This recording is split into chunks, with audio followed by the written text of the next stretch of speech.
Out in the black, beyond the rim of civilized star systems, a silent hulk emerged from hyperspace like a ghost waking from a long, bitter sleep. No announcement, no signal, no diplomatic beacon, just steel, engines, and heat, rolling slow and steady towards the edge of the Norun territory. The sensor officer on the command bridge of the Velthari Prime, a ship belonging to the coalition of enlightened species, blinked twice at her panel. "Commander, you might want to see this." Commander Trell turned from his interface and stepped over. He was a veteran of the Aldrex conflict.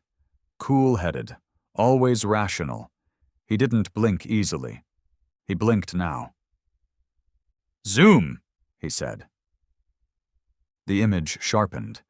The incoming object wasn't just some shipwreck or smuggler's ghost. It was military, ugly, human. A long, jagged fortress painted black with exposed gun decks and layered armor plating that looked hand-welded in a garage, but could probably take a meteor to the face without flinching. The markings on the hull weren't elegant. They were carved, scarred in deep red paint.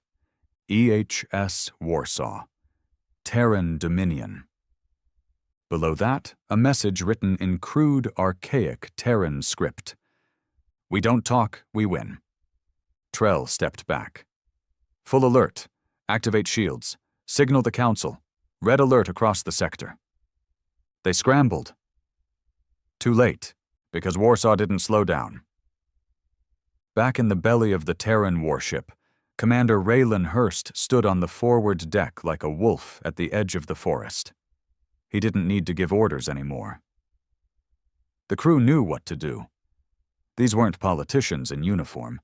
They were killers bred from Earth's last real war. 5 minutes to contact," said Varro, his weapons tech. He had one eye, no hair, and a hatred for aliens that burned deeper than any doctrine. Raylan nodded once. "Don't wait for them to shoot first," he said. "We didn't come all this way to ask questions." It wasn't personal, not anymore. It was survival. Humanity had been ignored when they begged to join the galactic network. Laughed at, called primitives.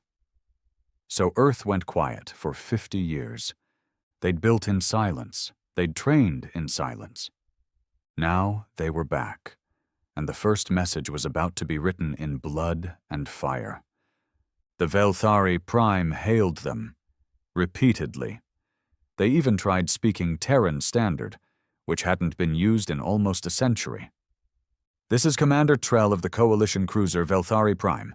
Identify your purpose, or we will be forced to—" A single blast cut through space. Warsaw's spinal cannon, a monstrosity of kinetic engineering, roared once, and tore the shielded bridge off the Velthari Prime like it was made of paper. Raylan didn't blink. He didn't gloat. He didn't say a word.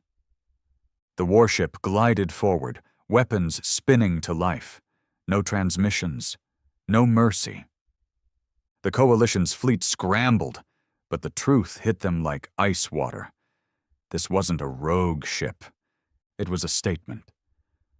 Raylan stood silent while his crew watched the tactical holomap light up with incoming threats. 6 Coalition ships. 1 human vessel. Didn't matter. "This is what they wanted," Raylan muttered, almost to himself. "They looked down on us long enough. Now we give them something to fear." And in that cold, brutal silence, Earth's vengeance began. Not with negotiations, but with war. The sky above the Norun system lit up like hell cracked open. The Velthari Prime was gone. Just pieces now, tumbling through the void.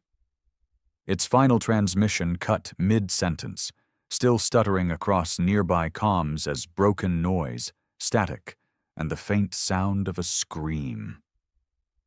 The other Coalition vessels, shocked by the first blast, hesitated. That was all Warsaw needed. "Targets marked. 4 cruisers, 2 light corvettes approaching at intercept speed," Varro reported, fingers dancing across his weapon console. "They still think we're bluffing." They don't know us, Raylan said, stepping toward the command display in the center of the deck. His voice was low, cold, emotionless. Remind them. He didn't shout. Raylan Hurst never did. Men like him didn't need to. When he gave the order, everyone obeyed. Not because of rank, but because of what he'd done, what he was capable of. There were stories about what happened on Titan Station, what he did to the raider colonies in the far belt. Some said he executed surrendering pirates with a rail spike to the throat. Others whispered that he burned a traitor alive in a sealed cargo bay, just to set an example. Nobody ever asked Raylan if those stories were true. They were. Fire sequence, full spread, Vero said, launching kinetic lances and rail darts. The crew jolted with the sudden vibration of the warship's main guns firing. Not energy beams, not lasers or precision EMPs. Projectiles. Real metal. Real speed. Real damage. It was an old Terran doctrine. If you want something dead, hit it so hard it forgets it ever existed. 2 coalition ships were cleaved in half by the first volley. One corvette tried to turn, its plasma wings flaring, but it was too slow. A swarm of autocannon shells chewed through its rear, rupturing its engine core in a bloom of blue flame. "They're not returning fire?" someone muttered. "They're retreating," Raylan said flatly. "Cowards." But it wasn't cowardice, it was confusion. Fear. These weren't pirates or fringe scavengers. These were proud, high-ranking military vessels from the coalition of enlightened species. They'd never lost a battle, never even expected one. They thought humans were still struggling to put a stable colony on Mars. And now, here was a Terran Dominion dreadnought, dismantling their squadron like a pack of rabid wolves tearing into lambs. Raylan turned toward the comms station. "Open channel. Wideband. All frequencies." "Yes, Commander." He didn't wait for protocol. He didn't ask permission. "This is Commander Raylan Hurst of the Earth Dominion Warship Warsaw." His voice echoed across every civilian and military comms channel in the Norun system. "We are not diplomats. We are not guests. We are not here to parley." A pause. Silence. A beat just long enough to let the words sink in. "We are the reckoning you ignored. We are the voice of Earth, and we speak through fire. You can run, you can hide, or you can fight, but know this." He leaned closer to the transmitter. His voice dropped into a low growl. "We are done kneeling." He cut the feed. Across the galaxy, thousands of systems picked up the message. In the ivory spires of the Veskian Royal Council, dignitaries fell silent.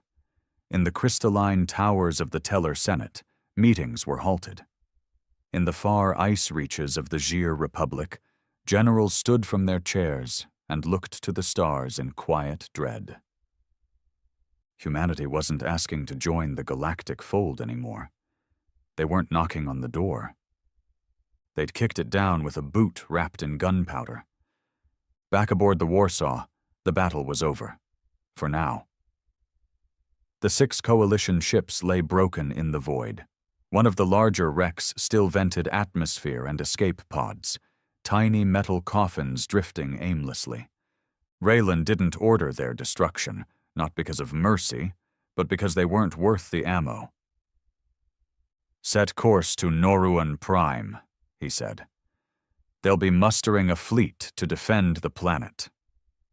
"Already receiving signals," Vero said. "They're preparing orbital defense grids, automated drone arrays, ground-based ion cannons." "Good," Raylan replied. "Let them try." They moved fast.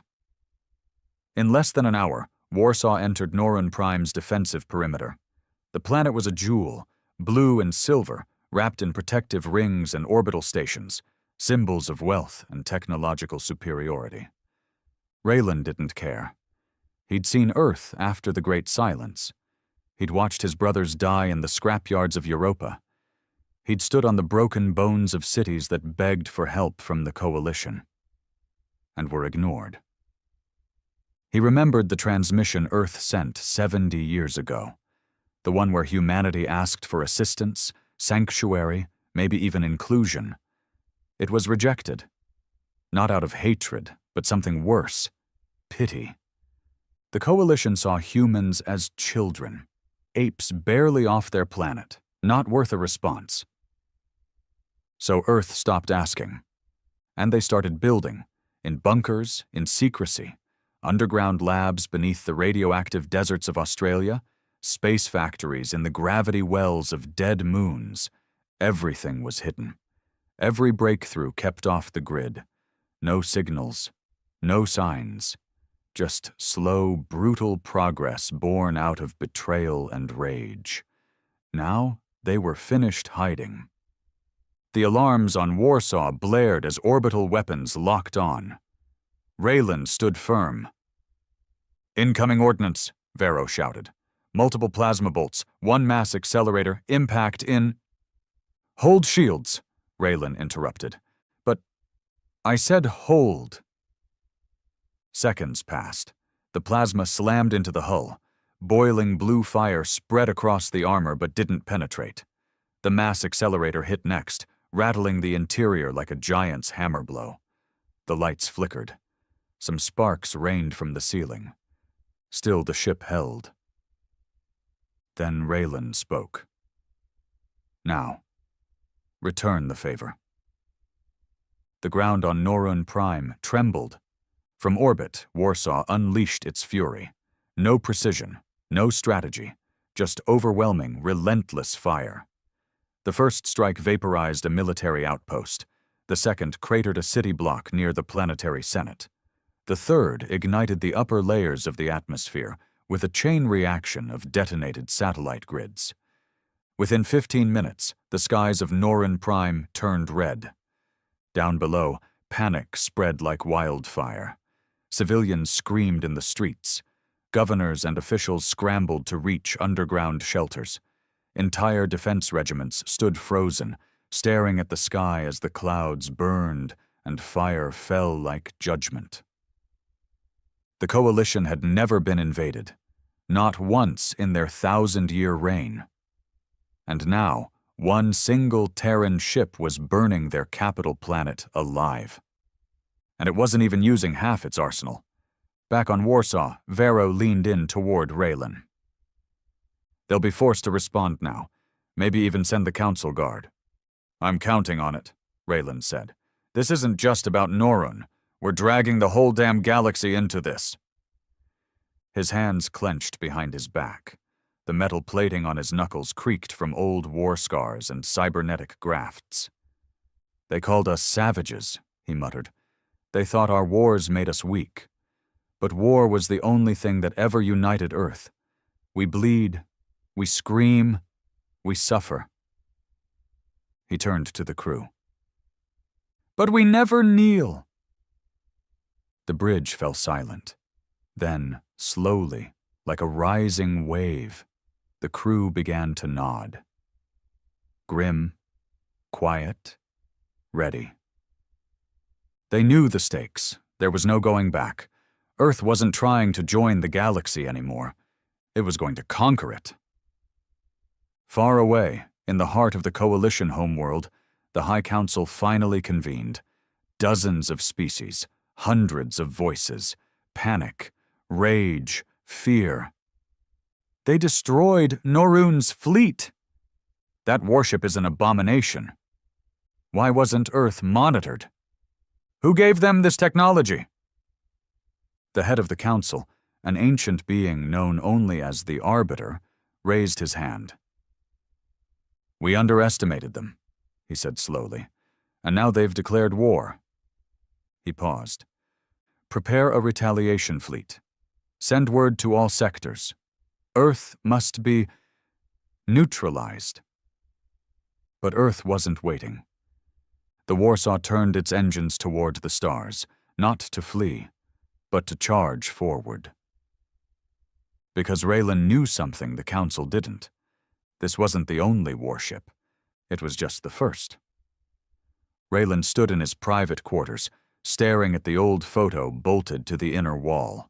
3 kids, a broken-down truck, and a sky black with the smoke of burning cities. Earth, 40 years ago. He was 16 when the riots began. Food shortages, corporate betrayals, energy collapses. The world governments didn't fall, they sold out. And the coalition? They watched. Raylan remembered the message. He was there when it came in, high above Earth, on an aging orbital relay. Earth's admittance to the coalition of enlightened species is denied. Not even a reason, just a denial. A full century of attempts. And silence. As Earth clawed and bled to survive, the galaxy chose to look away. Like humans were roaches crawling through their own filth. That photo on the wall, it wasn't a memory. It was proof. Proof of what they'd done. Proof of why Raylan refused to negotiate. That rusted truck belonged to his father. The little boy in the corner, his younger brother, Aaron, dead now, shot by corporate enforcers during a water riot in New Sao Paulo. They said he resisted. He was 8. Raylan remembered what the enforcers looked like. Their armor bore coalition emblems, quiet assistance to local tyrants. Stability operations, they called it.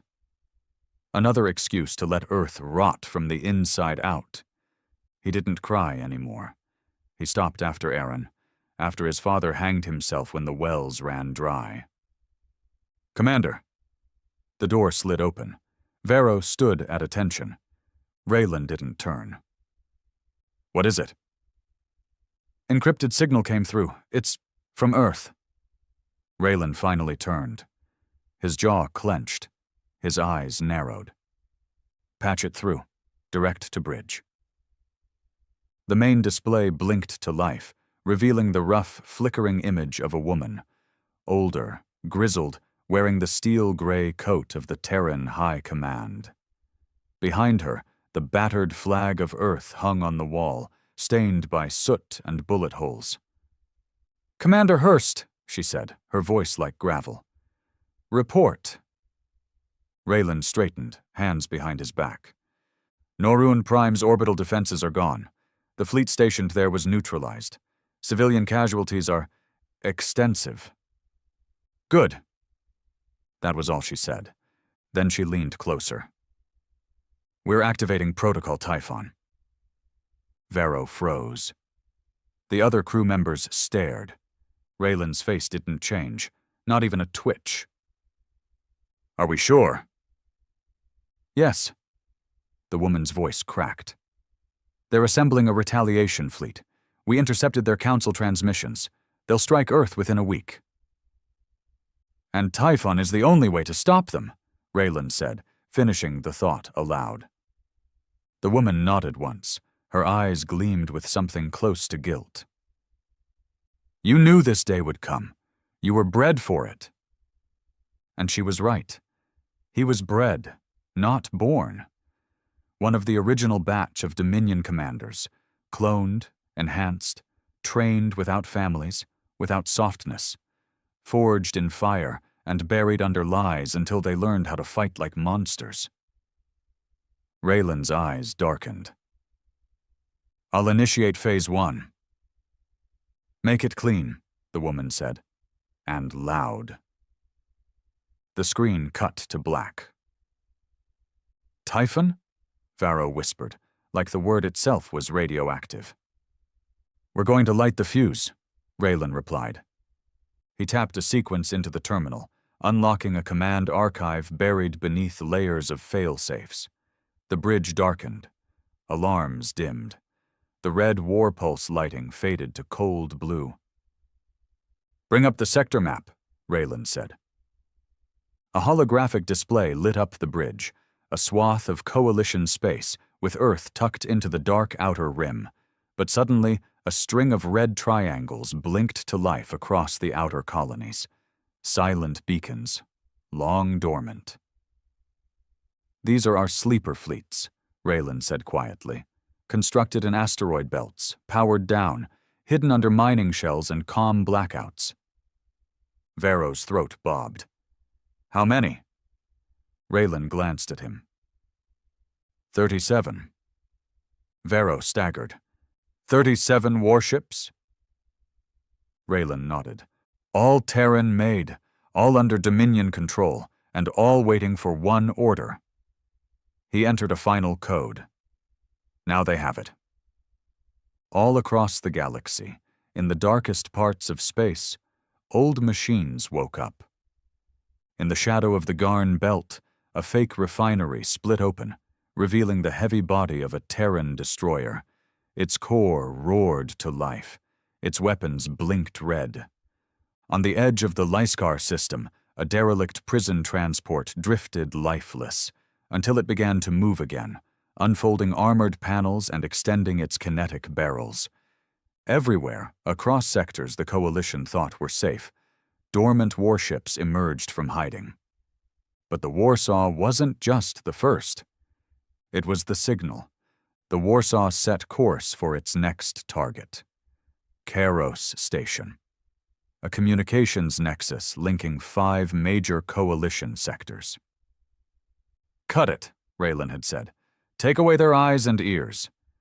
Kairos wasn't a military outpost. It wasn't armed. It was vital. Raylan didn't hesitate. Approaching now, Varro said. Station is powering down in surrender. Fire anyway. Varro nodded without flinching. The blast from Warsaw's spinal cannon tore the station in two. Bodies scattered. Chunks of debris rained into orbit like bones from a shattered god. The last thing Coalition Command saw before the feed died was a red emblem stamped onto the hull of a Terran destroyer. Earth remembers. Back on the bridge, Raylan sat in his command chair for the first time in hours. He didn't relax. He didn't blink. Status of Typhon Phase 2? Fleet movement initiated. Targets identified. Secondary objectives. Shipyards, food depots, warp relay hubs. Civilian populations? Collateral. Raylan exhaled. This was the part that made lesser men hesitate, that made philosophers weep and historians rage. But Raylan wasn't here to be remembered as a hero. He was here to win. In the Coalition's inner sanctum, panic broke. Planets began closing ports, trade lines fractured, ships were recalled, war protocols were activated. The phrase echoed across systems. Earth is attacking. But no one knew where they were coming from. No one knew how. And the worst part? They still underestimated them. They thought Warsaw was a rogue element. They didn't know about the Dominion Protocol. Raylan stood again, pacing the bridge. He didn't enjoy the destruction. That's what they never understood. He hated it. But he accepted it, because Earth had begged, pleaded, starved, bled, screamed into the void. And when the void answered, it did so with silence. So now Earth wasn't speaking. Earth was screaming back, with guns and steel and warheads. And Commander Raylan Hurst was the voice of that scream. As Warsaw drifted through the wreckage of Kairos Station, a small blinking pod floated in the debris. Varro picked it up on the sensors. Commander, this is strange. We're detecting a signal, human-made. Raylan frowned. Play it. A crackling voice came through. Weak, old. If you're hearing this, then we failed. Or maybe, you're what we became. Doesn't matter. The voice belonged to an ancient Terran general, a message left behind in deep space, long before the Dominion existed. Earth is broken. We tried peace, tried reaching out. They ignored us. So if you're listening, if you're the one holding the blade now, make sure they never forget why. Silence. Raylan stared at the comm speaker. Then he whispered to himself, almost like a prayer. They won't. The stench of burned metal still lingered in Warsaw's hallways, even though the last firefight had ended over 12 hours ago. The crew had hosed down the bulkheads, replaced the panels, cleaned up the scattered limbs, but that stench, it stayed. Death leaves a mark, not just on flesh, but on steel. Raylan sat alone in the war room, his chair creaking as he leaned back. The dim blue lighting made the shadows under his eyes look worse than they were. He hadn't slept. He rarely did. Not since Titan. Not since the screams. A dossier lay open on the table before him. It was the next target, Gorithus Station. A medical hub. One of the Coalition's main genetic therapy research centers. Not a military asset, not a threat. But it was funded by the same government that left Earth choking on ash. Varro stood at the entrance. The crew's talking. About what? Raylan didn't look up. Morality, orders, whether we're still doing this for Earth or for revenge. Raylan's jaw clenched. He rose slowly, walked over to the tactical display, and tapped a few keys. Footage flickered to life. A mass grave in New Europe. Corpses, thin and curled, bones sticking out of torn suits, dozens of dead, dozens more still dying. A timestamp, 39 years ago. They weren't soldiers, Raylan said coldly. They were refugees. They begged the Coalition for aid. Food, shelter, clean water. And you know what the answer was? He turned toward Varro. They deleted the transmission, never even read it. Varro didn't flinch. He didn't argue. He just nodded. But there was hesitation now. A crack, Raylan noticed. You doubting me, Varro? Varro's one eye narrowed. I follow you, Commander. Always have. Just wondering how long the others will. Below deck, the ship's morale was splitting like rotted wood under pressure. Deck Chief Rennick sat with 3 other officers in a sealed maintenance corridor. They spoke in low whispers, words not meant to reach the bridge. We didn't sign up to kill medics, one said. We're not killing medics, Rennick growled. We're cutting the arteries. You starve the beast, it dies. You mean the civilians? Another spat. The families.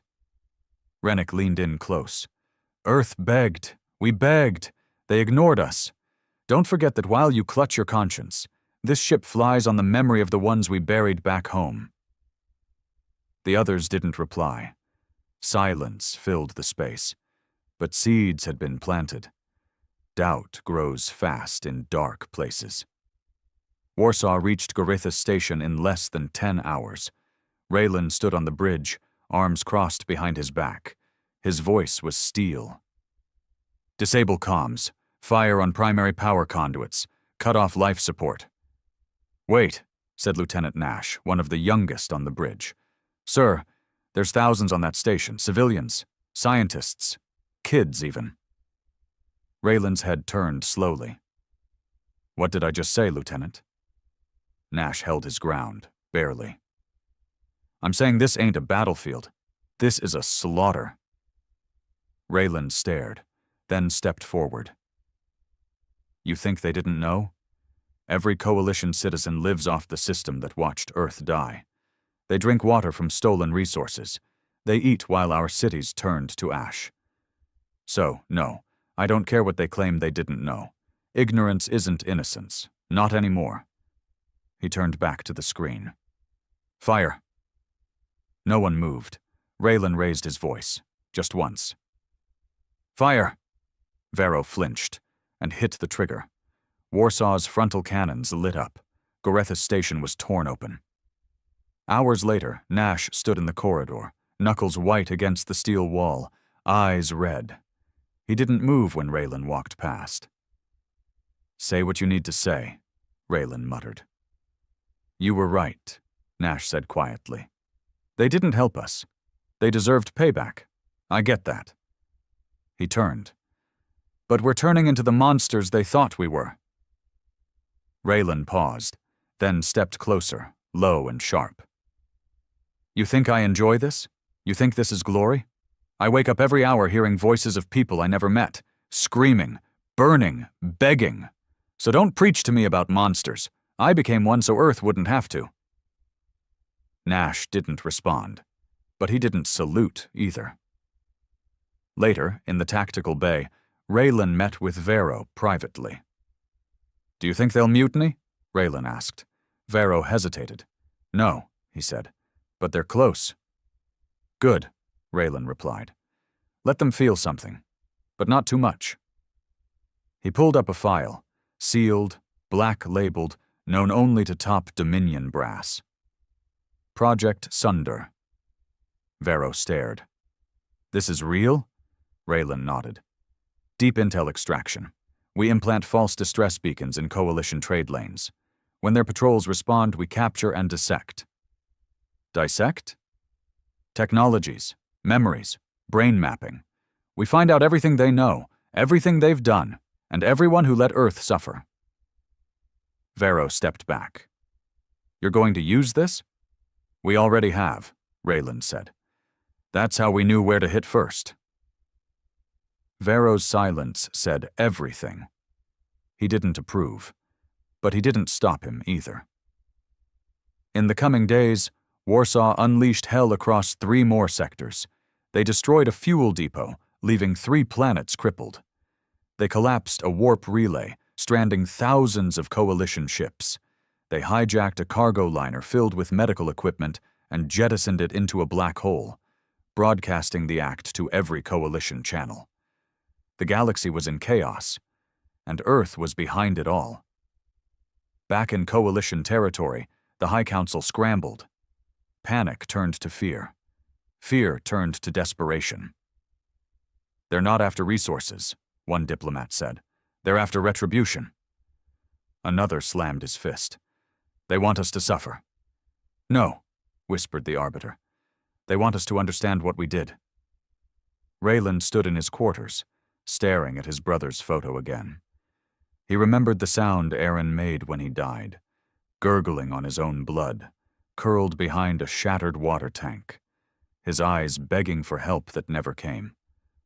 Raylan buried him with his own hands, dug the hole through cracked concrete with broken rebar, sang an old Earth hymn his mother used to hum. They called it a tragedy.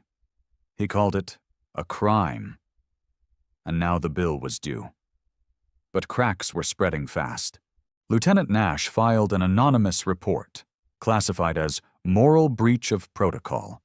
It reached 2 other officers, then 5, then 10. They met in hidden corners of the ship. They whispered words like conscience, like overreach, like too far. They weren't trying to sabotage the mission. They just wanted it to end before it consumed them. But it was too late. Warsaw was already on course for the Council itself. There was a saying Raylan's old instructor used to beat into their skulls back in the Dominion academies. Steel holds the blade. Flesh breaks under pressure. You choose which one you are. Raylan had believed it. Until now. Because for the first time in his command, he felt it, the shift, not in the stars, not in the enemy, but inside his own ship.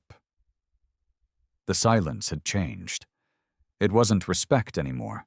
It was restraint, controlled disobedience, like a room full of men holding their breath, waiting for someone to be the first to flinch. Even Vero felt it. He hadn't said it aloud yet, but his eyes were sharp, watching, listening to them, the whispers, the cracks. The crew was fraying, not all of them, but enough to matter. 3 days after the destruction of Gorithus Station, Raylan summoned his senior officers to the strategy room. He stood at the far end of the long table, arms crossed, face unreadable. Behind him, the galactic map displayed their next path, a direct course to the Central Coalition seat of power, the Uvrex core. Council defenses are thin, he said calmly. We strike hard, hit fast, and take their high seat offline. We won't hold it. We don't need to. We just need them to bleed in front of the whole damn galaxy. Silence. A long one. Then Nash spoke. His voice was low but steady. Sir, I can't follow that order. Raylan's jaw clenched. He turned, slowly. Explain. I signed up to defend Earth, Nash said.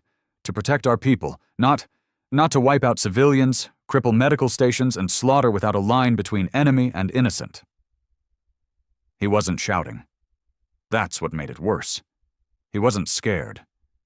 He was clear. Raylan's tone dropped like a blade. You want to draw lines in war, Lieutenant? You think this galaxy respects lines? No, sir. But we're not them, are we? The air in the room turned toxic. Raylan stepped around the table, slowly, boots echoing against the deck. You think I enjoy what we're doing? I watched my brother choke on his own blood because of their lines, their red tape, their council votes and peace tribunals while Earth begged for air and clean water. He stopped a foot from Nash. Their eyes locked. So you want to call it wrong? Fine. You wear that guilt, but don't you dare compare our fire to their silence. Nash didn't flinch, but he didn't back down either. I'm not asking to stop the fight. I'm asking not to become the very thing we rose up against. Raylan's eye twitched.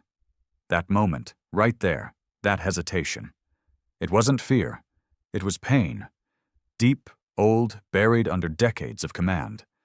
But pain doesn't win wars. Steel does. You're relieved, Lieutenant. Nash looked around at the others. Varro looked away. Rennick stared at the table. No one spoke. Raylan turned to the security officers posted at the door. Confine him to the brig. They hesitated, just for a second, then obeyed. Later that night, Raylan stood alone in the observation deck, watching the stars crawl by. He used to find peace in space. It used to make sense. Cold, dead, predictable. But now even the void felt tainted. Varro joined him, quiet as a shadow. You did what you had to, Varro said. No, Raylan replied. I did what command demands. That's not the same thing. They stood in silence a moment longer. Then Varro asked the question neither of them wanted to say out loud. What if Nash was right? Raylan didn't answer, because deep down, in the back of his skull, in the part of his mind still tied to Aaron's memory, he knew Nash was right. But that didn't matter anymore, because the plan had already moved past morality.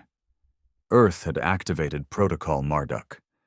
It was a word whispered in underground bunkers for decades. The fallback, the failsafe, the unspoken threat beneath every Dominion command. Marduk wasn't a ship. It wasn't a weapon. It was a man. Or what used to be one. A day later, the Warsaw received an incoming transmission from Earth, encrypted, black-sealed. Raylan opened it in his quarters. The face on the screen was pale, bald, and scarred beyond recognition. Its eyes were coal black, no emotion, no humanity. It wore no rank, no name, just one symbol carved into its chest. Dominion Authority, Section Black, Commander Hurst, the figure rasped. You are hereby authorized for psychological compliance enforcement under Directive Marduk. Target, crew morale decay. Raylan didn't move. I didn't request this. You didn't need to. You've been flagged. Raylan's fist curled on the edge of the console. I can control my ship. Then prove it. If morale falls below 72% again, we take control, and we don't ask twice. The screen went black. Raylan stared for a long time, then whispered under his breath, God forgive me. 3 hours later, the first audit began. It wasn't loud. It wasn't violent. It was surgical.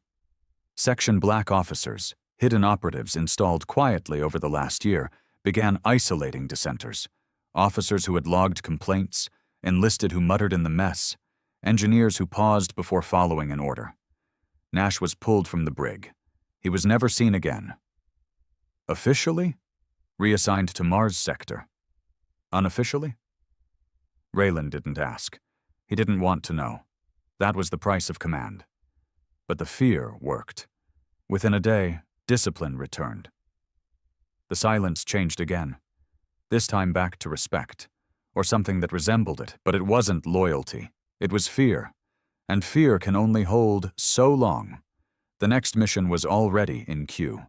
A refueling moon known as Telvok 9, heavily used by the Coalition's fleet.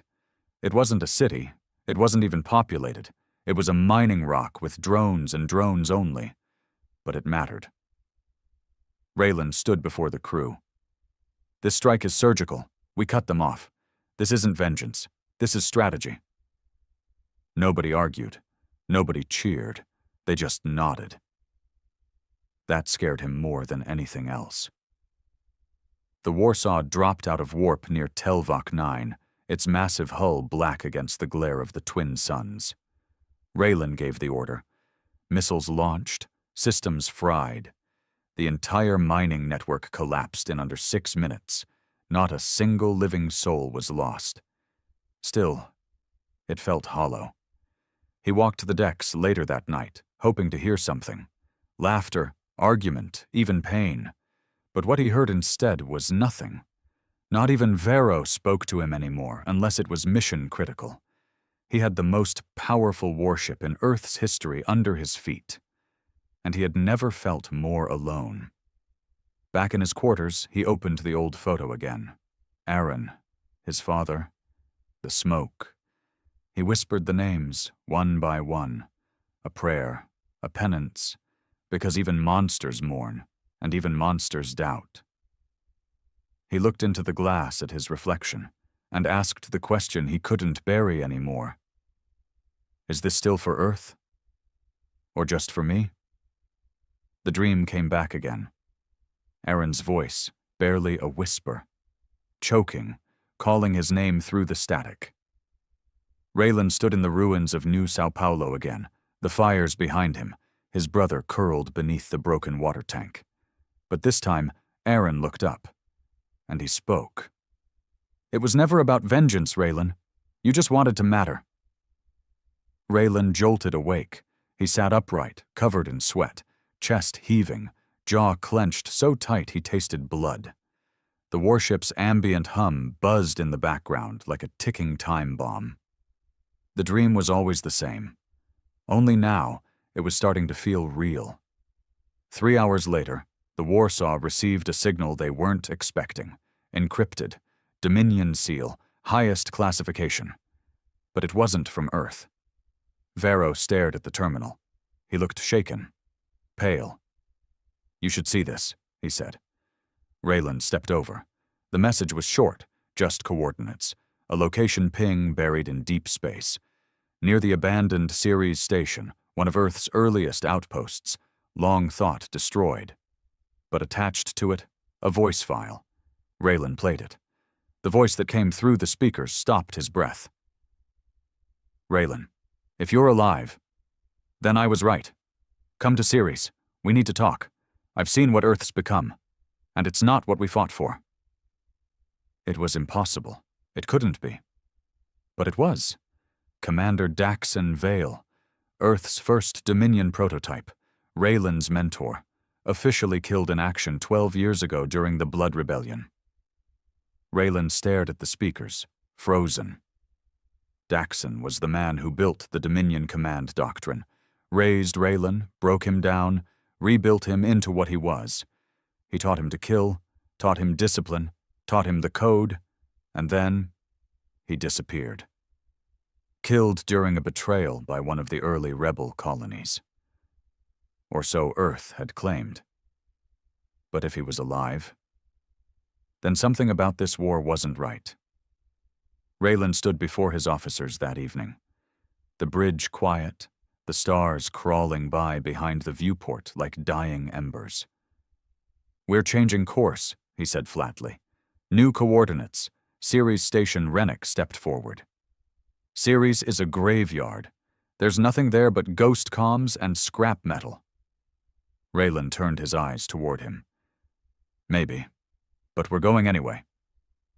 Vero said nothing. but his silence was heavy. He didn't argue, but he didn't agree either. Something had shifted. The men were starting to see it. Raylan wasn't just marching into war. He was looking for something else. The Warsaw reached Ceres within 20 hours. It was worse than they expected. The station floated like a corpse, torn open, burned out. Its lower decks hung like shredded skin. The central spire was still intact, but flickering. Barely alive.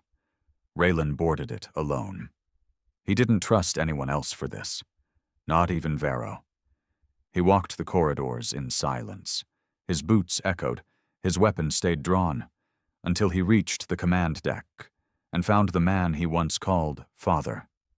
Daxon Vale stood tall, older, thinner, his face lined with age and scars, one arm replaced by crude cybernetics, but his eyes, those same eyes of steel and fire.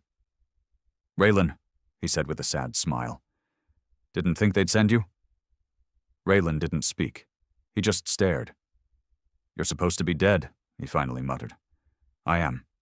Officially." Daxon walked forward slowly. "But Earth doesn't kill its best, they just bury them." Raylan raised his weapon. "What the hell is this?" Daxon stopped. Didn't flinch, just looked at him. "You know what they're doing. You feel it. You've seen the orders. You've felt the hesitation in your crew, the fear, the silence. That's not loyalty anymore. It's programming. It's psychological warfare. You're not a commander, Raylan. You're a tool." Raylan's finger twitched. "Lies. Number truth they never let you see." Daxon stepped toward the central terminal, brought up files, classified Dominion logs, sealed communication between Section Black operatives, schedules, dossiers, psychological reports on Raylan himself. "They've been monitoring you since you were 17, testing your reaction patterns, measuring loyalty. You were never leading the war, Raylan. You were part of the experiment." Raylan scanned the files. His own name, his brother's name, even Aaron's death report. Staged. Raylan's blood went cold. "You're lying." Daxon's voice broke. "They killed your brother because he saw too much. He snuck into a comm tower, overheard transmissions, so they put him on a watch list, used the riot as cover, and made it look like an accident." Raylan couldn't breathe. His legs gave out. He dropped into the nearby chair. "No." Daxon stepped close. "They needed you angry. They needed a monster, so they built one." Raylan's fists curled, trembling. "They told me. We were saving Earth." "We're not. We're branding it, turning it into something worse than the Coalition. You think you're liberating us? You're paving the way for a global military dictatorship. One flag, one voice, one hand on the throat." Raylan stared at the screen. His orders. His mission logs. His brother. All of it. Lies. Back on the Warsaw, Varro paced the bridge. No contact for hours. Rennick leaned in. "You trust him?" Varro didn't answer, but deep down, no, he didn't. Not anymore. Raylan stood in the ruins of Ceres Station, staring at the shattered legacy of the man he once worshipped. Daxon stood beside him. Both men broken? Both too far gone to go back. "What do I do now?" Raylan asked. Daxon looked out the viewport. "You decide what kind of monster you want to be." When Raylan returned to the Warsaw, his face was pale. His steps slow. He went straight to the bridge. Everyone stood still. "New directive," he said. "We're going dark. No contact, no signals. From now on, we fight for the truth, not Earth, not the Coalition." The crew stared in disbelief. Varro stepped forward. "Raylan, Dominion Command lied," Raylan said. "They used us. They engineered our pain, our past, everything." Rennick shook his head. "You expect us to betray Earth?" Raylan looked at them all. "I expect you to wake up." A long silence. Then Varro nodded, and one by one, The others followed. There was a weight in the air now, heavier than before. Not just pressure. Paranoia. Raylan had felt it growing for days, but now it pressed against the walls of the Warsaw like a hand around its throat. No orders were questioned anymore. Not because of discipline, but because of silence. The kind of silence that came before a detonation. Every man on board knew what had changed. Their mission was gone. Their god was dead. And the ship's blood-red warpath had lost its holy banner. Now, they were just ghosts with a warship. Raylan stood at the bridge's main viewport. Ceres Station was already a fading speck behind them. Daxon had stayed behind, said he'd delay Earth's tracking systems, give Warsaw time to disappear. Maybe that was true. Maybe he just didn't want to face the consequences with them. Raylan didn't blame him. He didn't know what he would have done in Daxon's place. Actually, he did. He would have done the same thing he always did. Stand, shoot, and make the hard call, even if it burned everything left in him. "Sir," Vero said, walking onto the bridge. "You need to see this." Raylan turned. Vero handed him a datapad. It was a live feed transmission. Cracked, encrypted, piggybacking through 6 abandoned relays. The Dominion knew. The feed came from Earth itself, Section Black headquarters. A dark room, monitors, a man in a high-collared uniform with gray eyes and a scar down the middle of his chin. "Commander Hurst," the voice said coldly, "you've broken the chain." Raylan didn't speak. The voice continued, "You've gone off protocol. You've accessed classified files. You've betrayed operational integrity." Raylan held the pad tighter. "We expected this," the voice said. "You were always the unstable one." A pause. "Protocol Leviathan has been activated." Raylan's blood turned to ice. Vero's head snapped up. "They wouldn't." "They would," Raylan said, his voice flat. Varo took a step back. "Sir, they're sending the reclaimers." The reclaimers weren't soldiers. They weren't enforcers. They were cleansers. If a warship defected or became unstable, reclaimers were deployed, not to negotiate, not to question, to erase. Every log, every crew member, every piece of steel that ever carried a Dominion seal. Gone. "They'll breach within 48 hours, Vero said. Raylan didn't reply. He stared out at the black again, then turned to his crew. "All hands to war protocol. Weapons full charge. Shields reconfigured to directional rotation. We dig in, and we don't run." Rennick frowned. "Sir, even we can't take on a reclaimer vessel. They're built to kill ships like ours, from the inside." Raylan nodded once. "I know." Deep below the bridge, hidden among fuel conduits and forgotten passageways, a group of crew members huddled around a flickering light. "They're coming for us now," one muttered. "Earth's gonna wipe us out like we never existed." "Good," another spat. "We shouldn't exist." "Shut up." "No, I'm serious. We've burned cities, bombed civilians, and now we're off the leash like rabid dogs, and you think we're the victims?" Someone pulled a knife. "You call me a dog again, I'll gut you." Rennick arrived just in time to stop the blade. "Enough," he barked. "We're not tearing each other apart before they even get here." But he saw the truth in their faces. Some were ready to fight, some were ready to die, and some just wanted out. Back on the bridge, Raylan pulled Vero aside. "I want a full crew diagnostic. Loyalty scores, stress levels, compliance shifts, all of it." Vero hesitated. "You planning a purge?" "No." Raylan looked away. "But I need to know who'll hold and who'll break when the lights go out." Vero ran his scan. 12 crew members were flagged. Low cohesion, signs of anxiety collapse, high defection risk. One of them was Rennick. Raylan stared at the name. "He's been with me since the far belt," he whispered. "Loyalty fades when death gets close. Vero said. "And this time we're not chasing death. It's chasing us." At 0600 hours, the Warsaw's early warning system shrieked. A Dominion warp signature, enormous, precise. The Reclaimer-class destroyer RAVENNA had arrived. Black hull, no lights, no insignia, just a blunt spear tip pointed at the Warsaw's heart. No communications, no warning, just a single data burst. "You have 30 minutes to surrender or be erased." Raylan crushed the datapad in his hand. "We fight." The crew manned stations. Power surged. Old engines screamed with pressure. The Warsaw braced itself like a wounded animal in a corner. Raylan stood before them all. "We've all seen death. We've caused it. We've survived it. But this is the final test." He paused. "Earth trained us to obey, to kneel when the voice came from above, but we're done kneeling." The crew raised their heads.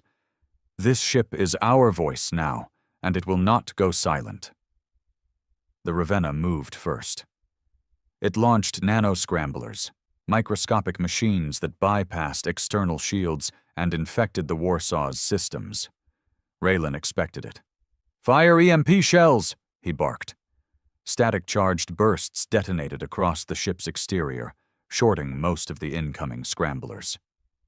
"Activate decoys!" Vero added. The Warsaw unleashed false heat signatures and artificial life signs to scramble Ravenna's target locks. It worked for about 10 seconds. Then the Ravenna punched straight through with an ion beam. Half of Warsaw's dorsal weapons array melted on impact. Screams echoed from Deck 7. Raylan's voice didn't waver. "Hold lines. Redirect power. Begin boarding countermeasures." The Reclaimers were coming, and they were coming inside. They hit like ghosts. No entry pods, no alarms. Just sudden chaos. Hull walls exploded inward, and figures in black Dominion exosuits swarmed through like shadows with blades. No sound, no mercy. Rennick's unit fought them on Deck 5. It lasted 6 minutes. Only 2 men survived. Raylan entered the melee personally, shotgun in hand, breath slow, eyes focused. He moved like death. Methodical, cold, unstoppable. He crushed one Reclaimer's skull against a bulkhead, shot another in the neck, pinned a third and tore off its helmet. Underneath wasn't a man. It was a drone, flesh-wrapped, artificial. Dominion had lied again. Raylan dropped the body and roared. "They're not even people anymore!" Vero held the bridge. A Reclaimer squad broke through the starboard airlock. He gunned down 2, then took a blade across his chest. Still he stood, bleeding, screaming and laughing, because if this was how it ended, then at least it ended fighting. Rennick, wounded, stumbled into engineering with 2 grenades in hand. He found 3 Reclaimers disabling the warp core's failsafe. He threw both. There wasn't time to run. The blast killed them all. Raylan made it back to the bridge, covered in blood, breathing like an engine. He looked at what was left. Half the crew gone. Vero on the floor coughing up blood, and the Ravenna still looming, but broken. Raylan had launched the last surprise, a direct transmission to every Coalition newsfeed in every sector, files, logs, proof of Earth's lies, the Dominion's conditioning, the war crimes, and Raylan's own confession. He exposed everything, and in doing so, he burned the only bridge he had left. Ravenna didn't fire again. It just drifted, silent, watching, waiting, until finally, it vanished, slipped into warp, gone. Raylan sat on the blood-soaked bridge of his dying ship, his crew either dead or maimed, his mission over, and for the first time in decades, no voice told him what to do. No command, no override, no purpose, just a man. Alone, surrounded by the ghosts he made.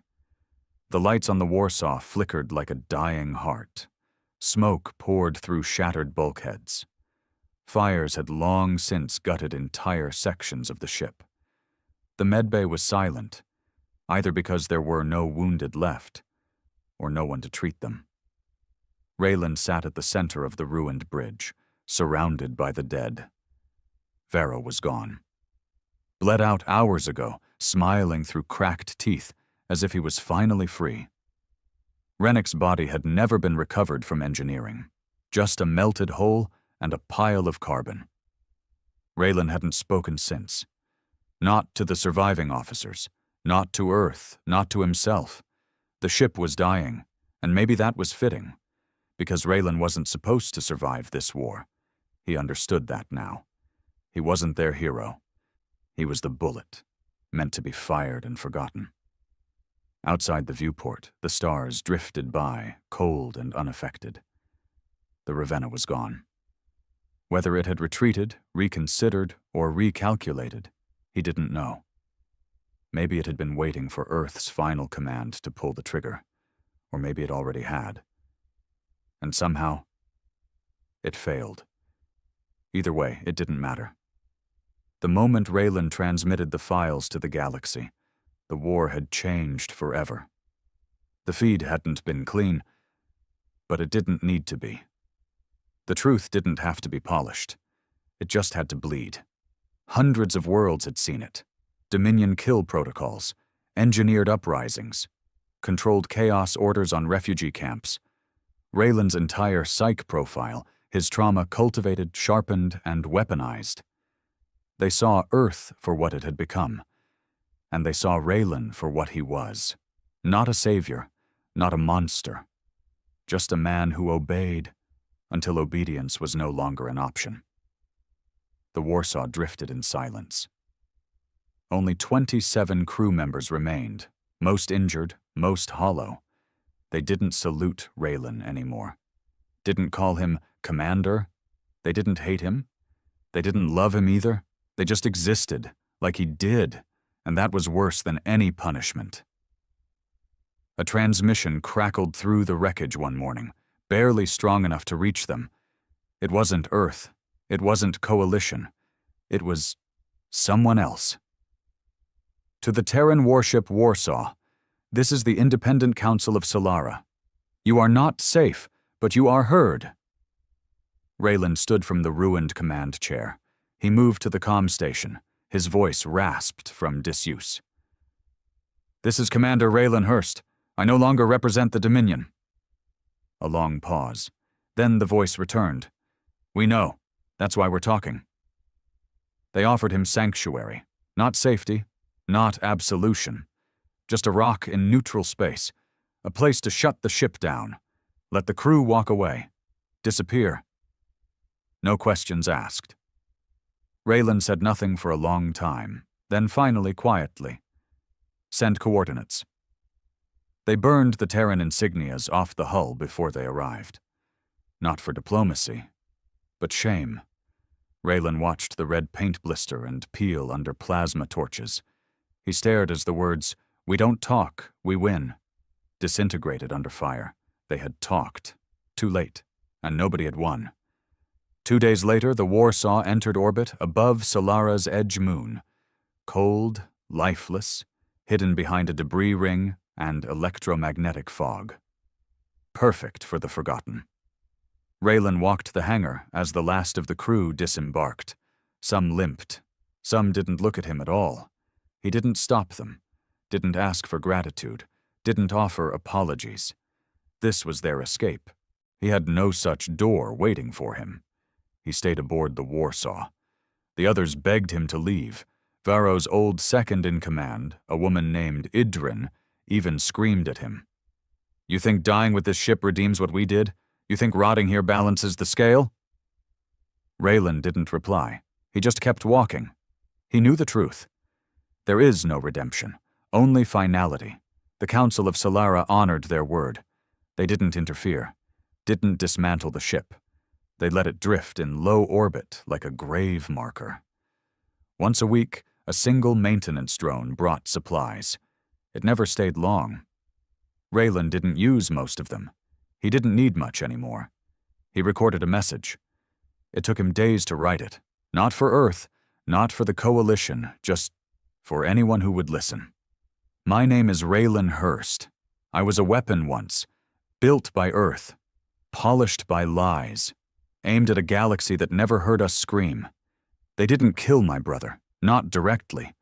They just stood back and watched him die, and Earth used that silence to shape me into what they needed. Not a man, a symbol, a curse. We were told we were righteous. We were told we were justice. But when your justice leaves cities in ash and children in smoke, what are you, really? I don't know if Earth will fall.